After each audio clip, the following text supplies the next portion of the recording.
So this week I'm looking at the right of British politics. There's going to be a conference in the middle of next month, around the 15th to the 17th of May, for something called National Conservatives.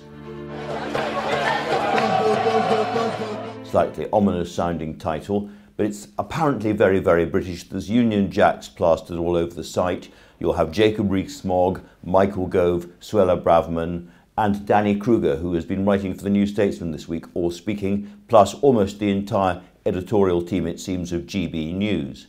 And looking at the site, it appears to me that this is some kind of conservative revolt against whatever terrible government they've had for the last 13 years. A little bit odd, but I would say there is a lot of intellectual energy on the right at the moment.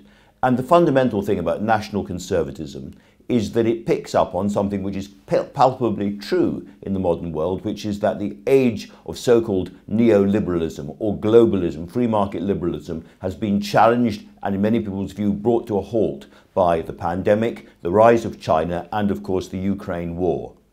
And people on the right of politics, as well as on the left of politics, look at all of this and say, aren't we in a phase where nation states need to be tougher and more resilient? The world is more dangerous. These kind of huge webs of global influence are not something that we can rely on.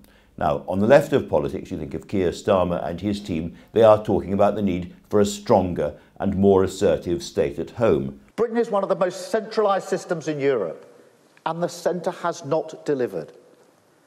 Now, I don't want it to fall apart. I want us to build something new. But on the right of politics, they are using this, it seems to me, for something slightly different, which is a revival of nationalism. If you look at the National Conservative website and you follow it all through, it's the brainchild of something called the Edmund Burke Foundation, which is based not, as you might think, in Tufton Street in the centre of London, but on Pennsylvania Avenue in Washington, D.C. And the key figures in this organisation tend to be dominant American Republicans. They're not elected Republicans, but they're donors, they're big figures on the Republican right of politics, very often with strong connections to Israel. There's the president, I think, is involved with the Herzl Foundation in Israel. Another of the key people was one of the executive directors of Christians for Israel. And so you get a sense, looking down the website, of the kind of books that they're talking about are very often quite moralising, quite Christian, right-wing Republican texts. And in their previous conferences, which have mostly been in the United States, you see speakers like Giorgia Meloni, the Prime Minister of Italy, who had fascist connections earlier on in her life. I see the woke ideology destroying the foundations of the natural family, attacking life, insulting religion, changing words, and even imposing new graphic signs. Once, when she was much younger, widely praised Mussolini as the greatest Italian statesman. And you've got Viktor Orban, the avowedly illiberal leader of Hungary there as well. And we fought for Christian democracy in the 20th century and continue to fight to this day. You've got people like Tucker Carlson on Fox News, who is currently embroiled in an argument about whether he has faked facts to demonstrate how badly Ukraine is doing against Russia and that Russian victory is more or less inevitable. And by the way, what's the point of it? What is the goal here? What's the justification for it? Do we have a historic debt to Ukraine? Do we have a historic animosity with a non-Soviet Russia? No, no.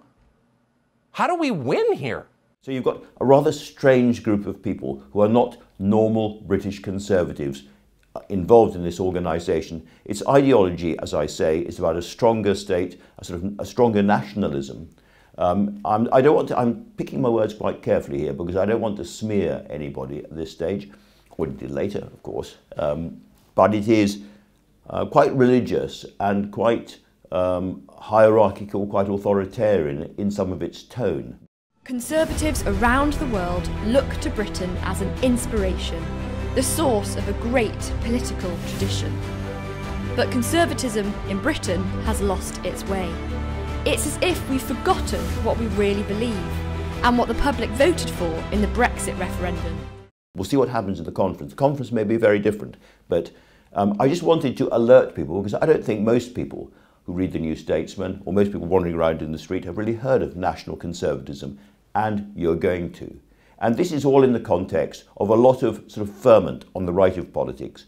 You've got Reform UK, the party originally founded by Nigel Farage, now led by Richard Tice. They had their conference, and a big banner at the back of the hall said, "Make Britain Great." The good news is there is still time to make Britain great again. And you may feel there's some resonance or chime in that slogan.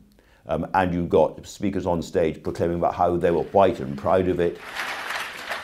I am white and I don't feel ashamed. How important it was to go back to family values, how they didn't hold with all this kind of hyper-liberalism. There's clearly a group of voters looking for a place on the right of politics who hate many aspects of the modern world, hate the hyper-liberalism, hate Black Lives Matter, hate the idea of trans, hate all of that.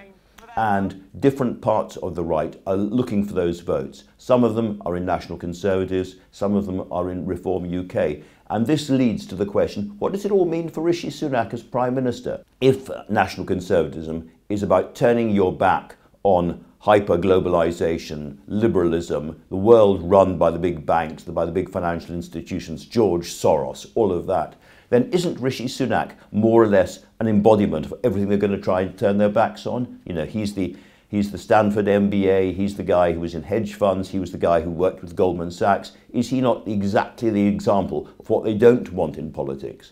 I only ask this because at least 2 of his cabinet are going to be speaking at the meeting, and this seems to be an interesting question to ask. For the left, I think the questions are different. The questions are around the determination, the sort of pullulating enthusiasm for new ideas and conferences and money pouring in. The right in politics never sleeps. It is always, you know, it can sound sort of slightly heedless in its language, it can sound sarcastic and jocose and all the rest of it, but it is absolutely focused and entirely serious about power, winning it and then holding on to it. And I don't see the same kind of energy in thinking about the state, in thinking about the future role of nations as against bilateral, international, multinational organisations on the left of politics, as I'm witnessing right now on the right. Albeit, there is, of course, something slightly strange about an international organisation which is promoting nationalism. If you'd like to stay up to date and you'd like to see the latest explainers, field reports, feature stories and special discussion episodes, then please, folks, subscribe to our channel today.